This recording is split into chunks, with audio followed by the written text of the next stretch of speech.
Bonjour à tous, bonjour à toutes. Nous allons vivre une toute première ici à l'Union Wallonne parce que nous allons vous présenter en toute première le travail de toute une équipe ici à l'Union Wallonne et de vous-même, c'est-à-dire 80 personnes, plus de 80 de nos membres et des fédérations qui se sont réunis pendant l'été pour faire un travail qui est quand même, je dois le dire, absolument exceptionnel. Ce plan va venir en support du travail du gouvernement qui va se concrétiser à travers Get Up Wallonia.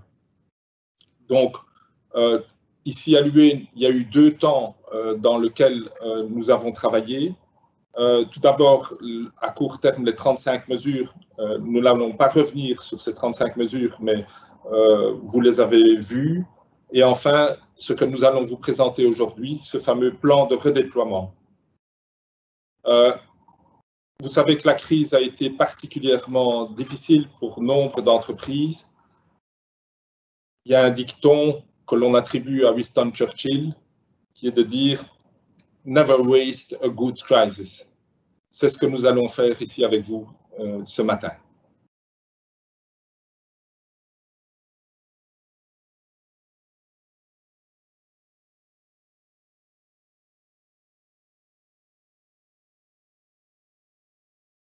Oui, ben donc voilà, nous allons commencer par un état des lieux de la situation que nous avions en Wallonie avant le Covid-19.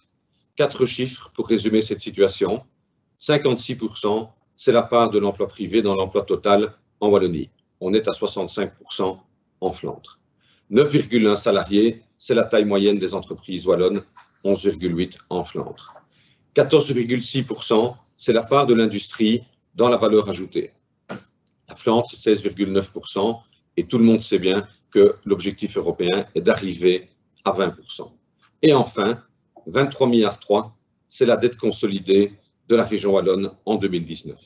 4 chiffres qui ne peuvent que nous interpeller. Alors, regardons d'un peu plus près ce diagnostic. Si on regarde l'évolution des recettes et des dépenses entre 2015 et le budget initial 2020, ce que l'on constate, c'est qu'on a 2 milliards d'écart, de déficit entre les dépenses et les recettes pour la région wallonne. Ce que nous avons voulu faire aussi à ce niveau-là, c'est de montrer quel était le déficit, quel était le déficit de la Fédération Wallonie-Bruxelles, en tout cas pour la part wallonne, puisqu'on sait bien que la Fédération Wallonie-Bruxelles est financée par des dotations de la région de Bruxelles-Capitale et par la région wallonne. Et donc le déficit initial est de quasiment 1 milliard pour notre part dans le budget de la Fédération Wallonie-Bruxelles. Et si on vient à la Wallonie toute seule, on a un déficit structurel de plus de 2 milliards, donc des budgets déséquilibrés, donc l'obligation d'emprunter et de s'endetter aussi, pas seulement pour couvrir des dépenses d'investissement, mais pour couvrir aussi des dépenses courantes. Dans une entreprise, quand on en arrive là, c'est une situation critique. Nous faisons régulièrement des enquêtes depuis le début de la crise avec le RMG, dont nous extrayons les données wallonnes, et ce qu'on voit actuellement, c'est qu'on a évidemment un effondrement de la demande et de l'activité économique. On sait que sur les 6 premiers mois de l'année, la diminution de cette activité était de 29%. Au plus fort de la crise, 22% des entreprises étaient à l'arrêt complet. On a une amélioration de l'attente de l'activité, évidemment, mais on a des perspectives qui sont encore dans le rouge pour les 6 mois qui viennent. Le schéma que l'on vous montre la différence entre le nombre de personnes sondées qui considèrent que ça va s'améliorer par rapport à ceux qui pensent qu'il va y avoir une détérioration. Donc, on est sur une variation de pourcentage de réponses rapides, positives par rapport à négatives. Et on voit qu'il y a un peu d'optimisme pour le semestre suivant, pour le 2e semestre de cette année-ci. Vous voyez que la courbe négative, le nombre de négatifs diminue. Néanmoins, ça reste évidemment quelque chose de critique. Et quand on fait nos calculs pour la Wallonie, si on prend les estimations moyennes de tous ceux qui ont répondu à cette enquête, on serait à moins 10% de chiffre d'affaires sur l'année 2021, donc en licence sur l'année 2021, ce qui est évidemment extrêmement inquiétant. Quant au risque de faillite, voilà les résultats et l'évolution au cours des mois, et donc septembre est le dernier mois. Si on regarde ceux qui considèrent que le risque de faillite est très probable, on est à peu près à 4% et à 6% qui disent que le risque est fortement probable. Donc, globalement, on a encore 10% de nos entreprises qui estiment qu'il y a quand même un sérieux risque d'aller à la faillite. Si on regarde maintenant l'impact sur l'emploi, on voit qu'au début, il a été, je dirais, le problème d'emploi a été épargné. L'emploi a été épargné grâce aux stabilisateurs automatiques et particulièrement le chômage temporaire. Tant qu'on avait le chômage, on ne licenciait pas trop, même si certaines entreprises l'ont fait. On a moins de pertes d'emploi qu'escompté. On voit le différentiel ici sur le premier semestre de 2020. Initialement, nos entreprises répondaient, c'est le point orange. Et puis la réalité, finalement, c'est que ça a été un peu meilleur, un peu moins difficile. Mais on prévoit aujourd'hui quand même toujours des pertes estimées pour la Wallonie en 2020 et 2021 de 35 à 50 000 unités, ce qui est évidemment énorme, même si de nouveau, nos chefs d'entreprise sont plus optimistes, je dirais, sur le deuxième semestre de cette année-ci. Maintenant, il va falloir relativiser puisqu'on aura la fin du chômage temporaire normalement à la fin de l'année. On y reviendra dans nos propositions et donc qui risque évidemment peut-être de diminuer cet optimisme. Alors, pour conclure sur ces quelques schémas, on vous a montré initialement le budget initial de 2020 avec 2 milliards de déficit pour la région wallonne. Maintenant, on peut vous montrer le chiffre avec l'ajusté, le budget ajusté avec tout le coût de la crise, et on voit qu'on passera à un déficit en fin d'année, rien que pour la Wallonie, de 3,9 milliards à la place de 2 milliards. Donc, on double quasiment la dette de cette année-ci. Et donc, forcément, ça veut dire que la charge de la dette, même si on a emprunté à des taux d'intérêt extrêmement bas, restera lourde et que donc notre dette va être conséquente. Donc, en conclusion de ce premier point, qui est de faire un peu le scope, la situation dans laquelle on se trouve, on a évidemment besoin de changements profonds dans notre région, c'est évident. Nous, on dit qu'on ne pourra pas se contenter d'avoir simplement, je dirais, quelques mesures de relance. On doit avoir des changements structurels profonds. C'est dans ce cadre-là qu'on dit que Get Up Wallonia doit dépasser le cadre strict de la gestion de la crise pour être ce plan de transition et de redéploiement dont on a besoin en Wallonie. Nous l'avons dit plusieurs fois, pour nous, Get Up Wallonia, ce n'est pas un sparadrap que l'on va mettre sur la crise sanitaire que l'on a eue. C'est ce plan structurel qu'on aurait eu même s'il n'y avait pas eu de crise sanitaire. C'est le plan de transition sociale, économique et environnementale dont on a besoin. Ce qui est important aussi pour nous, c'est qu'on doit rendre confiance à la population, rendre confiance à tout le monde dans le fait que la Wallonie a montré pendant cette crise une terre de talent, une terre de solidarité et que quelque part, il y a des beaux emplois, il y a des entreprises qui continuent à engager, il y a des entreprises qui innovent, qui exportent, etc. Et on a besoin de dialogue entre tous les acteurs de la société pour construire ensemble cette Wallonie. Merci Olivier. Alors, on va reprendre le cours du travail qui a été fait. Donc, je vous l'ai dit, nous avons, à court terme, nous avions présenté en début juillet 35 mesures prioritaires, l'été pour redresser. Et donc, aujourd'hui, on présente les propositions à moyen terme à travers à la fois une brochure et sur Internet, sur le site de l'UE. Donc, les 35 mesures prioritaires étaient destinées à ne pas utiliser de gros budgets. Elles étaient façonnées de telle manière à ce qu'elles puissent être vite mises en œuvre sans mesure décrétale. Ça a été présenté aux ministres, à tous les ministres. Ça a été favorablement accueilli et il y en a un bon nombre d'entre elles qui sont déjà implémentées. Donc, nous continuons maintenant sur le redéploiement, comme on l'a appelé ici. Ces mesures de redéploiement se définissent sur 8 thèmes qui ont fait partie en fait de 8 groupes de travail. Je rappelle, avec plus de 80 personnes mobilisées, entrepreneurs, donc tous nos membres ont été sollicités pour participer. Je vais passer la slide suivante. Du côté donc de ce plan, voilà les 8 propositions d'action. Alors, on va se répartir le travail, Olivier et moi, et vous allez voir le détail de ces 8 mesures. Je ne vais pas les énoncer puisqu'elles feront partie de tout le slideshow qui va suivre, mais pour vous dire quand même que je suis extrêmement fier de pouvoir vous présenter en tant que président toutes ces mesures parce qu'elles ont fait l'objet d'un travail approfondi avec des groupes de travail malgré les difficultés de rencontres, etc. Il y a eu vraiment une intensité de travail remarquable et vous verrez que c'est très consistant. Et je remercie encore tous les membres et les présidents de groupe qui ont mis un travail conséquent à disposition de tous les membres et qui vont être présentés dans une conférence de presse ici ce matin également.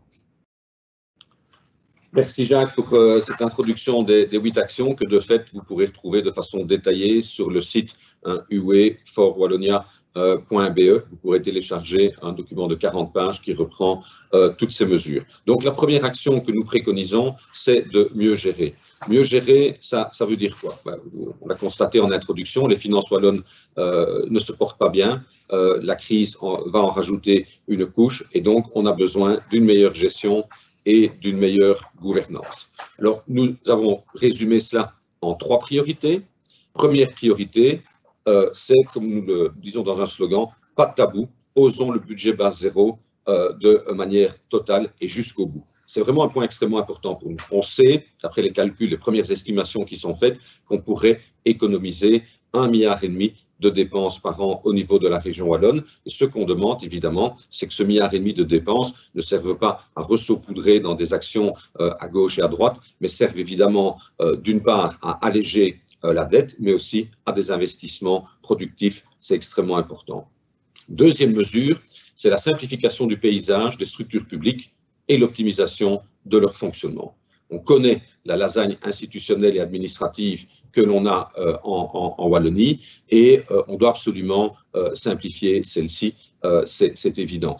Que ce soit au niveau de la rationalisation de l'animation économique, que ce soit au niveau de la rationalisation de l'animation de la recherche et du développement, on y reviendra dans le chapitre dédié à la recherche et l'innovation, que ce soit aussi dans tout le paysage de l'insertion de l'emploi, où aujourd'hui on ne s'y retrouve plus, entre le Forem, les MIR, les CISF, les ALE, même le jeune demandeur d'emploi ne s'y retrouve plus. On doit probablement aussi fusionner certaines structures publiques. On va déjà mieux avec du côté des techs, mais pourquoi pas les ports autonomes, etc. Il y a certainement moyen d'aller plus loin. On demande aussi de réfléchir à la composition des organes de décision publique. Si on prend le cas de l'AWEX, aujourd'hui, les entrepreneurs sont sous-représentés au conseil d'administration de l'AWEX. Or, il est prouvé que dans un organe de gestion d'une organisation qui s'occupe de l'export, il faut un maximum d'exportateurs qui soient dans les organes de décision.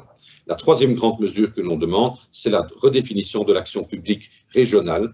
C'est de regarder vraiment quel est le rôle exact de l'État, de s'occuper de ses fonctions régaliennes et de beaucoup plus travailler avec le secteur privé qui lui permet à ce moment-là d'avoir une souplesse au niveau des équipes et d'absorber les pics ou les creux de travail. Voilà nos grandes mesures au niveau de la façon de gérer et nous demandons que ce soit éventuellement piloté avec une transparence complète dans la gouvernance. Voilà, Jacques, je te cède la parole pour la deuxième action. Oui, la deuxième action, c'est renforcer nos chaînes de valeur. Vous savez que la Covid a fameusement secoué le cocotier dans l'industrie, puisque toutes les chaînes logistiques ont été mises à mal quand même pendant plusieurs mois. Et donc, on s'est reposé la question de savoir comment est-ce que l'on pourrait nous approvisionner de manière beaucoup plus résiliente. Et donc, ça a reposé des questions assez génériques sur la globalisation et comment arriver à avoir voilà, des approvisionnements qui soient plus proches de nos industries. En fait, ce groupe de travail présidé par Yves Prête a dégagé une série de priorités que je vais vous énoncer ici très rapidement. Vous les avez sous les yeux. Voilà, adopter une politique industrielle ambitieuse, Ben, c'est regarder finalement là où on est fort, comment est-ce qu'on peut encore se renforcer, vérifier si nos approvisionnements sont pérennes, plutôt que de rechercher nécessairement le meilleur coût, ce qui est évidemment un objectif, mais voir si ces solutions sont durables dans le sens de l'approvisionnement et des relations entre industries. Trouver un cadre attractif et compétitif aux entrepreneurs et investisseurs. Bon, ben là, c'est évidemment quelque chose qui reste d'actualité, mais plus loin, de trouver une analyse globale sur les chaînes de valeur régionales. C'est un travail qui avait été entamé, notamment dans les pôles de compétitivité et avec l'administration de la région wallonne. Je crois que la Covid va accélérer ce mouvement, notamment par ce maillage des chaînes de valeur et notamment aussi par la possibilité de trouver des fournisseurs beaucoup plus proches de soi, finalement qu'on ignore parce que voilà, on s'est tourné vers des solutions peut-être plus faciles ou que l'on pensait finalement moins chères, mais qui, dans les circonstances actuelles, les rendent beaucoup plus fragiles.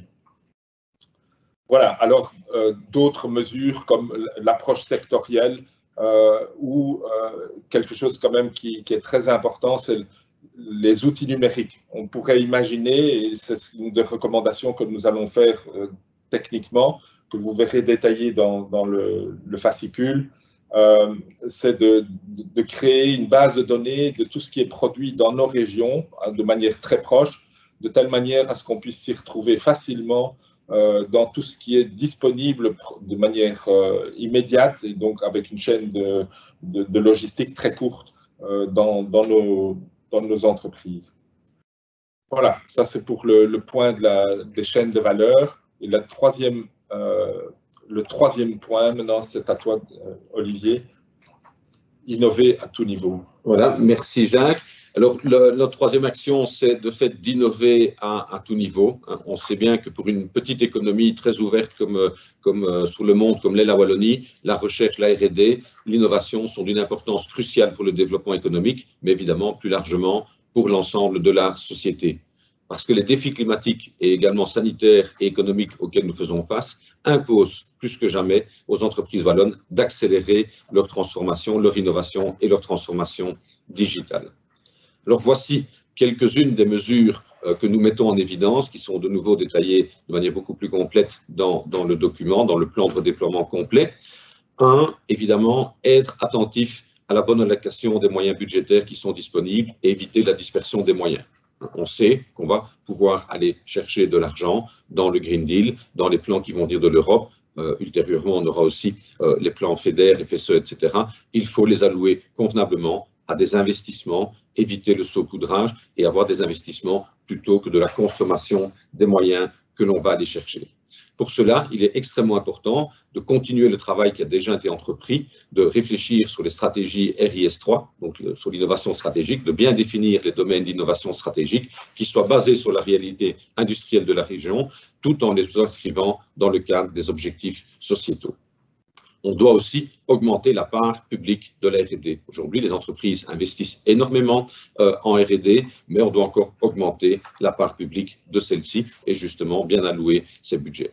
Un gros chapitre que nous développons dans le thème de l'innovation, c'est la défragmentation du paysage institutionnel et des structures régionales au niveau de l'innovation, de la recherche et du développement.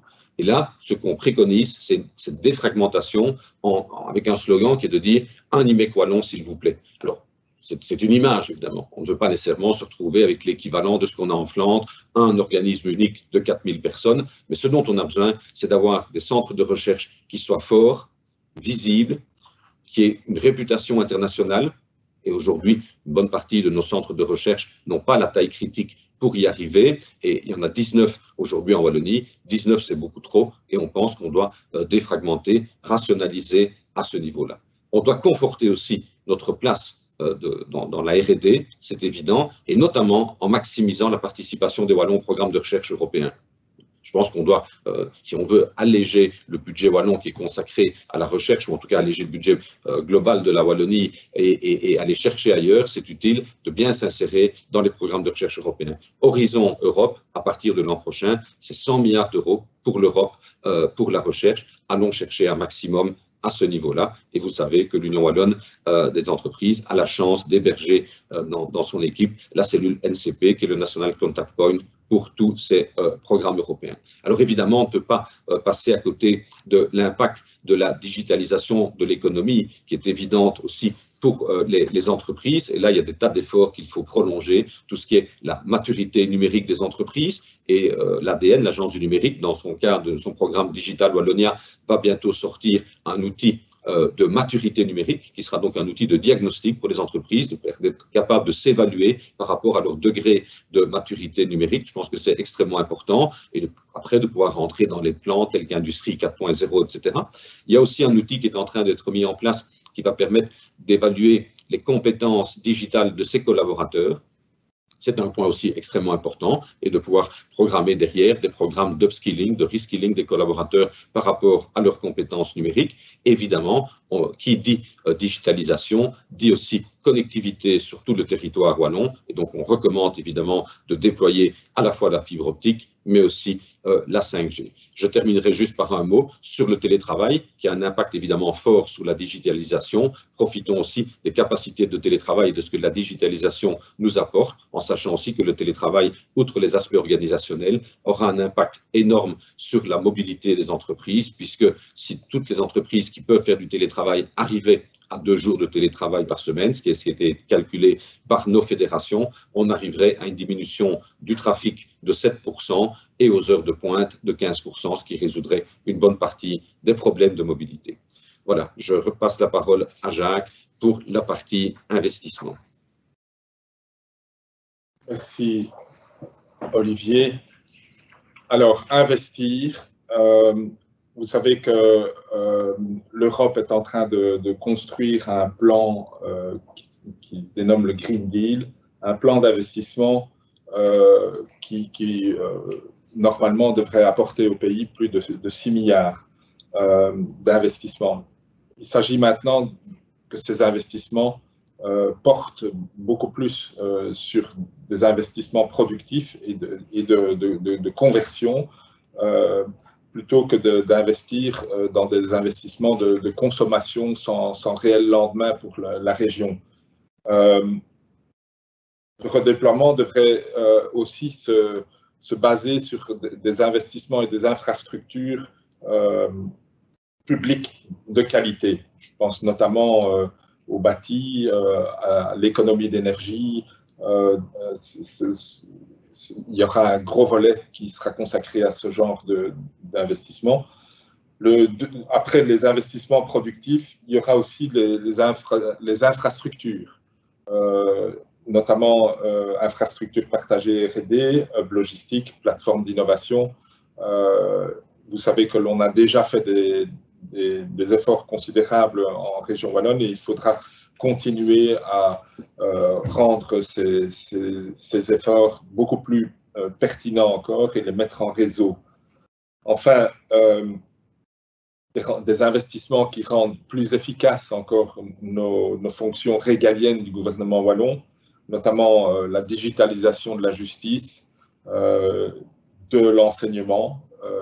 C'est évidemment, semble évident que dans l'enseignement, des investissements digitaux doivent être faits pour utiliser les connaissances qui sont disponibles.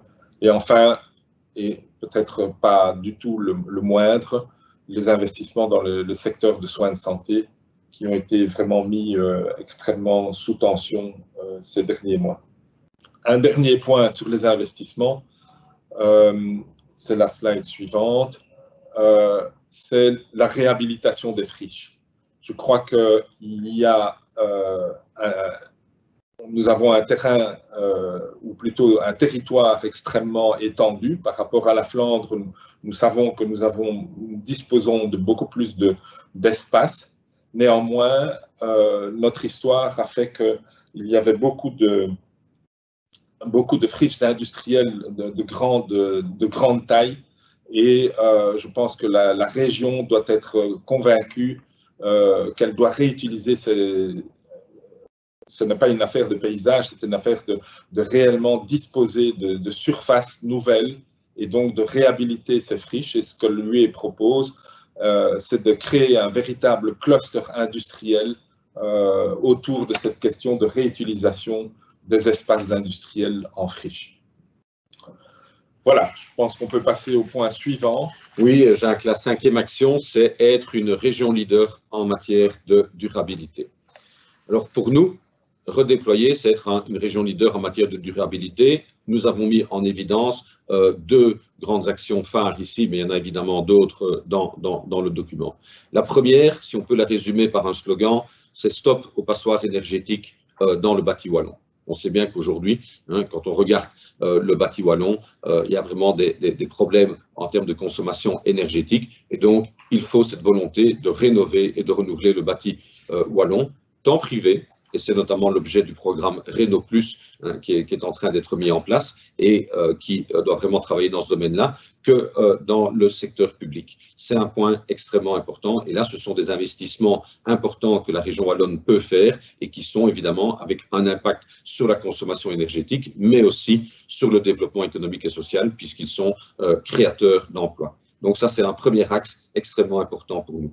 Le deuxième axe important, c'est le développement des communautés d'énergie renouvelable qui constituent un fort potentiel de développement pour la Wallonie. On sait qu'on est assez innovant dans ce domaine-là et qui, de nouveau, sont conséquentes, non pas seulement sur le terme en tant que technologique, mais aussi sur les aspects sociétaux. On doit avoir cette ambition que la Wallonie soit leader en matière énergétique et dans ce domaine des communautés d'énergie renouvelable, de garder la longueur d'avance que l'on a en ayant vraiment une filière spécialisée dans ce domaine-là.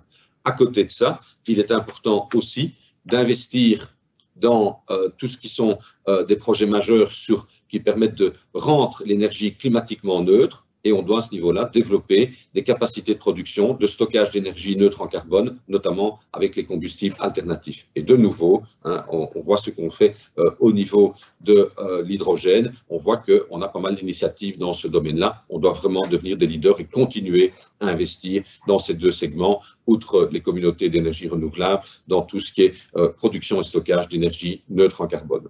Et enfin, nous demandons de favoriser aussi une mobilité durable en Wallonie, avec une fiscalité routière intelligente pour tous les usagers, et pas seulement pour le fret de nos entreprises, et de favoriser l'achat de voitures récentes. Techniquement, vous verrez que l'on propose un certain nombre de mesures dans notre document à ce sujet-là.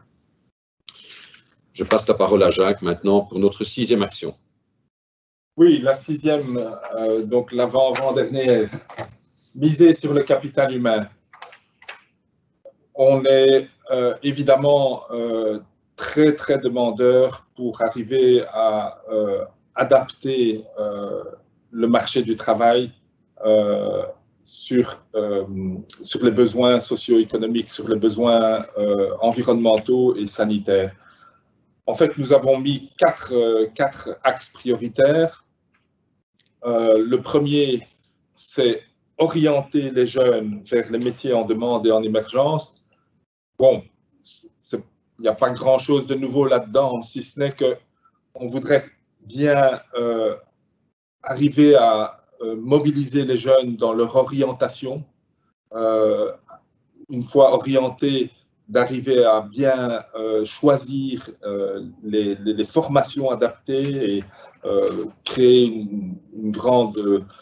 un grand désir de se former. Donc, notamment là-dedans, il y a ce qu'on appelle les STEM, donc les orientations scientifiques, techniques, d'engineering et de management. Dans la formation, un des points particuliers sur lequel on va insister, c'est la mobilité des professionnels. En effet, il est important que les professionnels puissent passer à la fois de leur métier, de l'exercice de leur métier, à la formation et de pouvoir suivre des formations dans le temps qui ne soient pas une impossibilité temporelle, c'est-à-dire si on a une formation en 6 mois, ça concentre la formation de manière beaucoup trop concentrée dans le temps et c'est donc professionnellement intenable. Donc on va essayer de modulariser l'offre de formation professionnelle. Enfin, la troisième étape, c'est d'insérer durablement sur le marché du travail.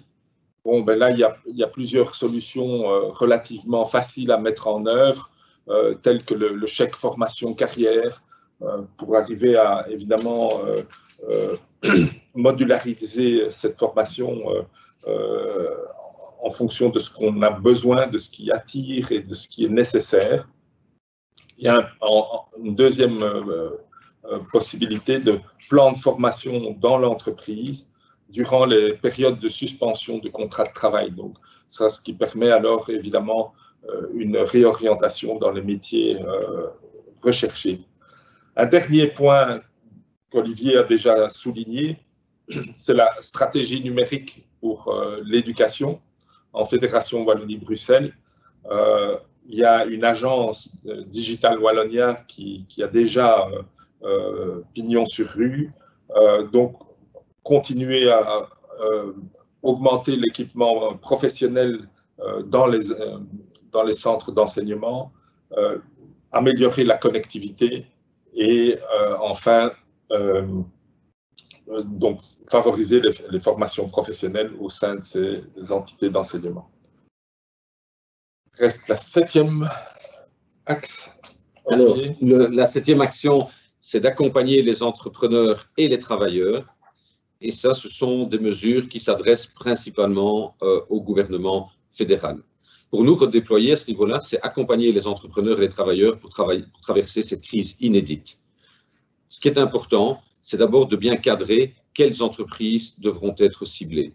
Et ce qui nous revient aujourd'hui de vous, nos membres, c'est qu'il ne faut pas s'arrêter et cibler uniquement ceux qui ont eu des difficultés pendant la crise. Il y a de nombreuses entreprises qui, pendant la crise, ont pu apurer leur carnet de commandes qu'ils avaient déjà rempli avant la crise et qui donc, dès qu'on a déconfiné, se sont retrouvés dans une situation où ils étaient en pleine production.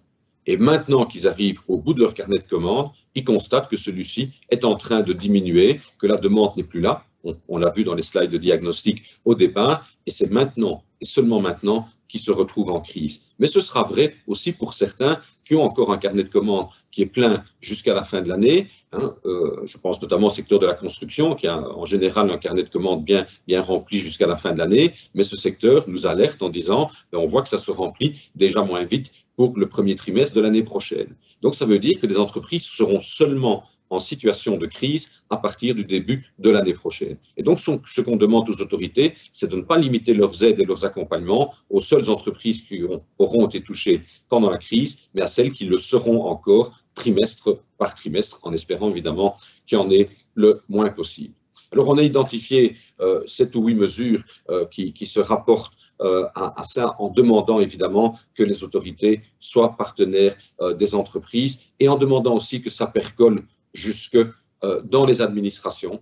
C'est un point extrêmement important pour nous. On doit avoir vraiment cette chaîne complète jusque dans toutes les administrations communales par rapport aux permis, etc. On voit encore aujourd'hui dans les permis pour les entreprises, etc., beaucoup de difficultés à ce niveau-là, parfois influencé certainement par le phénomène du NIMBY. On l'a encore vu dans l'actualité récente par rapport aux manifestations sur la boucle du Hainaut. On sait bien que la boucle du Hainaut, elle servira à tous pour avoir une énergie verte puisqu'elle va alimenter l'éolien offshore, donc avoir une énergie qui sera aussi, à côté d'être verte, à un prix abordable pour les citoyens et à un prix compétitif pour les entreprises. Donc, on doit tous être conscients qu'on doit à un moment donné installer un certain nombre d'entreprises, installer un certain nombre d'infrastructures qui serviront la société tout entière. Certaines mesures qu'on met en évidence, c'est allongeons le chômage temporaire coronavirus. C'est une mesure qui nous paraît extrêmement importante, avec une révision de la situation tous les 3 mois, mais nous demandons de le prolonger jusque 2022. Nous avons aussi une mesure plus technique sur l'augmentation de l'efficience du créditant coronavirus et du créditant fin de carrière. Nous demandons aussi d'assouplir la réglementation concernant les heures supplémentaires pour permettre aux entreprises de faire face aux pics et aux creux d'activité. On demande une prolongation au-delà à 220 heures pour le moment. Et donc, on demande réellement cette souplesse-là au niveau du forum. On demande aussi, au niveau des heures supplémentaires, on demande aussi de revoir les procédures Renault, d'avoir une procédure Renault qui soit plus rapide pendant cette période de crise. Aujourd'hui, elle est longue, elle est lourde et elle n'est pas du tout adaptée à la situation de crise que nous avons. On demande aussi une réforme des mécanismes d'accompagnement du Forum pour faire face aux problèmes de l'emploi. Toutes les initiatives qui ont été prises par le Forum pendant la crise doivent être soutenues et félicitées. Il y avait vraiment cette volonté d'agilité par rapport à la crise sanitaire, mais il faut prolonger ça en fixant pour le Forum des objectifs clairs en termes de public visé et de taux d'insertion qui sont attendus. Il faut que le Forum ait beaucoup plus de collaboration avec les tiers marchands et non marchands spécialisés. Et nous pensons évidemment ici aux centres de compétences qui sont une réponse privilégiée aux besoins des entreprises, qui sont un dispositif clé dans la politique de formation et d'insertion et pour lesquels il faut établir un réel business model qui soit pérenne. Aujourd'hui encore, on voit que régulièrement, dans les centres de compétences, on a des problèmes budgétaires parce que les allocations attentes ne sont pas garanties, etc. Et on doit tous se battre pour ces budgets pour nos centres de compétences. J'enchaîne directement avec la 8e et dernière action, faire des acteurs publics des moteurs de changement.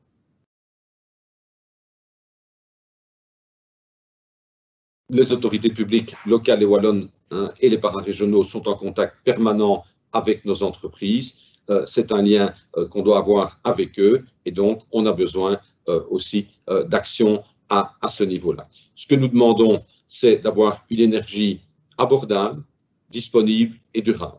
Ça reste un point extrêmement important pour nous. Vous savez tous que nous payons au niveau des entreprises notre énergie trop chère par rapport à nos voisins, mais aussi en Belgique par rapport à la Flandre. La Wallonie est handicapée par rapport à ça. Nous demandons une simplification administrative et une réduction des charges sur les entreprises. Nous demandons aussi, par exemple, qu'en termes de fiscalité, on voit régulièrement qu'on considère encore trop souvent l'entrepreneur comme un fraudeur en ayant toujours une démarche à charge plutôt que d'essayer de voir ce qu'il fait de manière positive. On demande un meilleur retour des marchés publics au profit de l'économie régionale. On a besoin d'une base de données qui regroupe toutes les entreprises wallonnes, avec tous les produits et les services qu'elles rendent, qui peuvent favoriser, comme on l'a dit tout à l'heure, l'interaction entre les entreprises wallonnes, mais aussi que ce soit utile dans les appels d'offres restreints des marchés publics. La réforme des mécanismes d'accompagnement du Forum, j'en ai déjà parlé, et évidemment une amélioration notable de la gestion et de l'organisation de l'offre d'enseignement et de formation. On a encore aujourd'hui beaucoup trop d'acteurs et pas assez de synergie entre la fédération, la partie de l'enseignement qui est régionale, je pense notamment à l'alternance et l'IFA-PME, mais on a encore tous les pans de l'enseignement qui sont restés provinciales. On a certainement besoin de plus d'efficacité aussi à ce niveau-là. Alors, ça nous permet d'arriver à la conclusion de cette présentation. Ce plan de redéploiement, on l'a dit, Jacques l'a dit en introduction, se veut vraiment une contribution constructive au plan Get Up Wallonia. Quels sont les objectifs auxquels on veut arriver? 1, solidifier notre tissu économique, à savoir avoir plus d'entreprises et des entreprises plus grandes. Et je rappelle, à l'intérieur de ce tissu économique, d'avoir une part industrielle qui soit beaucoup plus importante. 2, créer massivement de l'emploi privé. Je rappelle ici le chiffre que nous avons cité en introduction, 56% de l'emploi total dans les entreprises en Wallonie contre 65% en Flandre. Nous sommes convaincus, c'est notre credo, c'est le vôtre, entrepreneurs, d'avoir plus d'emplois privés par rapport à l'emploi public. On sait que ces emplois privés sont ceux qui créent le cercle vertueux de l'économie avec la TVA, l'IPP, l'ISOC, etc. Et troisièmement, de réformer structurellement la sphère publique. Nous ajoutons à ça l'aspect temporalité. Au-delà de la crise sanitaire, les échéances fédérales de 2024 ne font que renforcer le besoin impérieux de changement profond dans notre région.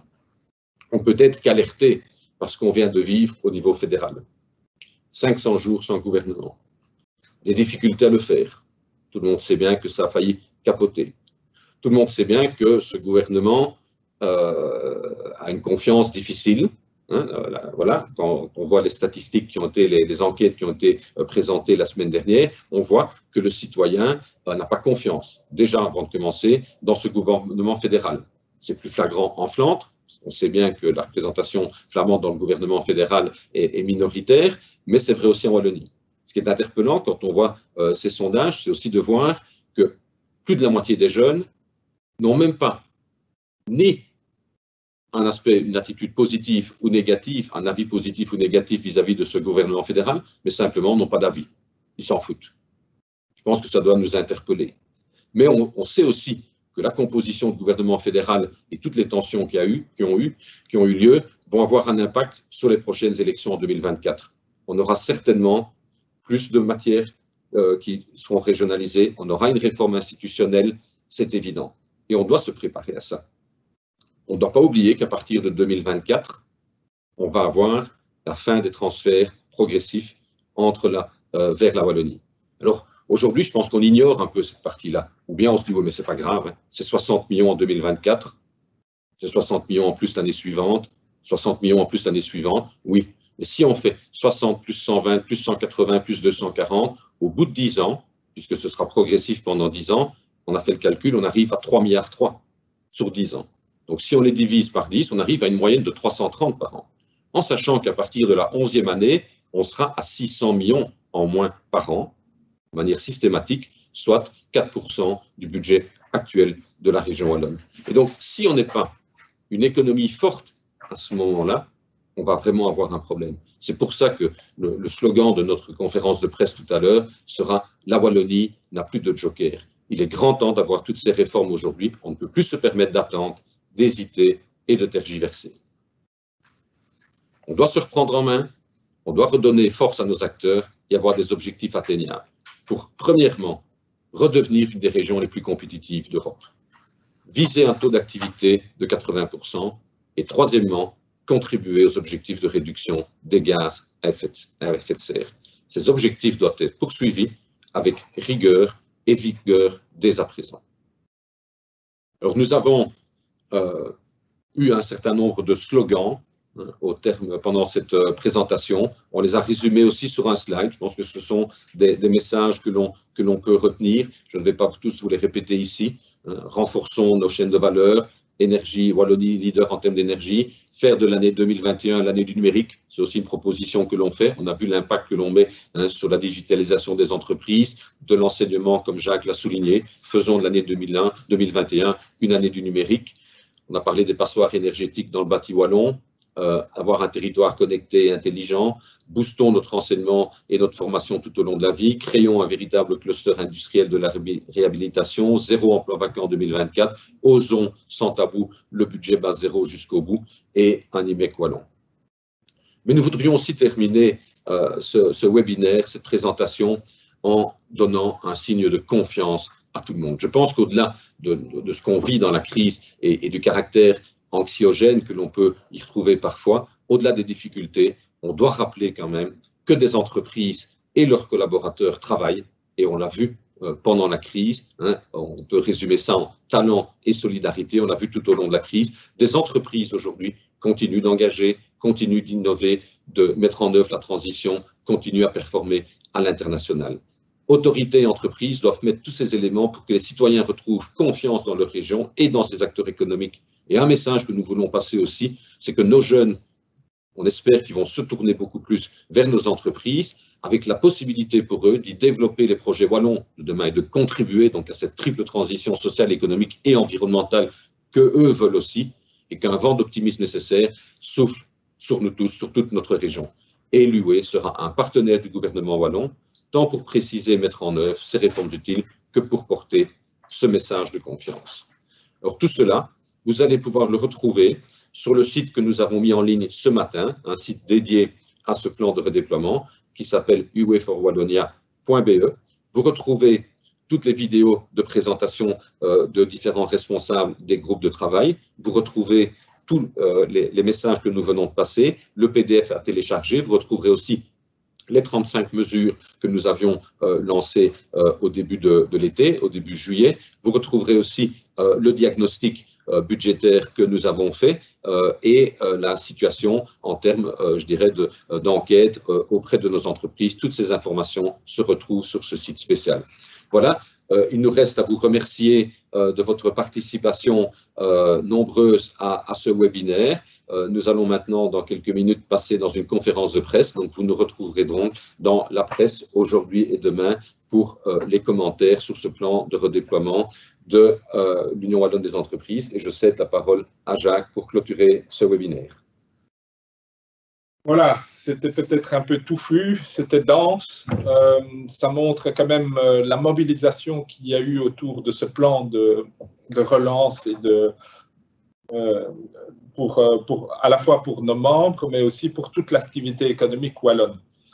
Donc, je vous souhaite une bonne lecture parce que, voilà, il y a encore beaucoup plus dans cette brochure que Olivier vous a renseigné sur le site web. Et donc, bien, je vous souhaite une très belle journée et à bientôt, j'espère, en présentiel ici à l'Union wallonne. Belle journée.